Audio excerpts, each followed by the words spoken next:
আৰু অসমৰ মহিলাসকলে কৈছে যে আজিৰ তাৰিখত আমি গাঁৱৰ ভিতৰত চৰকাৰী স্কুল বন্ধ হোৱা দেখা পাইছো আৰু মদৰ দোকান খোলা আমি দেখা পাইছো, হয়নে নহয়?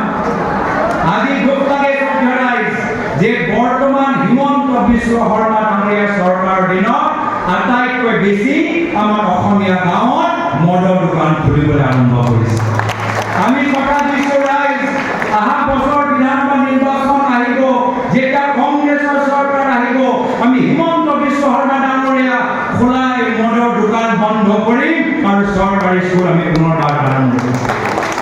আজি দুখ লাগে যে আমাৰ মহিলাসকলে কৈছে যে আমাৰ গাঁৱৰ ভিতৰত এতিয়া ড্ৰাগছ সোমাই গৈছে। গাঁৱৰ যুৱকসকল, নিবনুৱা যুৱকসকল এতিয়া হতাশ হৈ ড্ৰাগছ ল'বলৈ আৰম্ভ কৰিছে।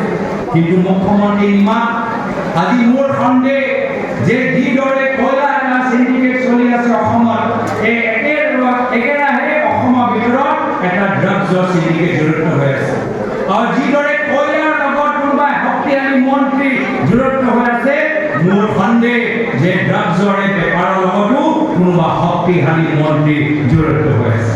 এবাৰ কি হ'ল, আমাৰ গাঁৱৰ মহিলাসকল এই আকৌ এবাৰ গান গাই নাচি ওলাই আহিলে। কিয়? বিজেপিয়ে ক'লে নাচি ওলাই অহা গছ পুলি ৰোৱা 10,000 টকা পাই যাবা, হয়নে নহয়?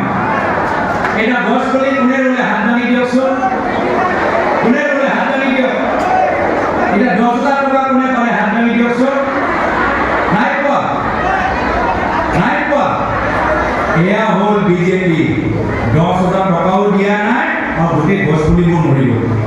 আজি এই পঞ্চায়ত নিৰ্বাচনৰ সময়ত আমি এইখন চৰকাৰৰ পৰা হিচাপ বিচাৰিছিলো যে তোমালোকে কৈছিলা 6 মাহৰ ভিতৰত জনজাতিকৰণ কৰিবা, 6 মাহৰ ভিতৰত জনজাতিকৰণ কৰিবা তোমালোকে কৈছিলা।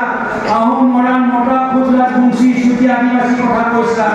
আজি আমি জানিবলৈ বিচাৰো তোমালোকৰ চৰকাৰ 11 বছৰ হ'ল দিল্লীত, 9 বছৰ হ'ল দিছপুৰত, মুখ্যমন্ত্ৰী মহোদয় আপোনালোকে বাৰম্বাৰ দিল্লীলৈ যায়, কিমান বাৰ আপোনালোকে চৰকাৰ জনগোষ্ঠী জনজাতিকৰণ কথা পাতিলে, এই কথা আমি জানিবলৈ বিচাৰো।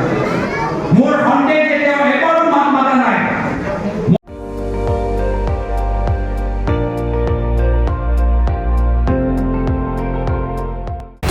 আপুনি চাই আছে ND24, সৰ্বশ্ৰেষ্ঠ নহয় সৰ্বোত্তমৰ দৌৰ।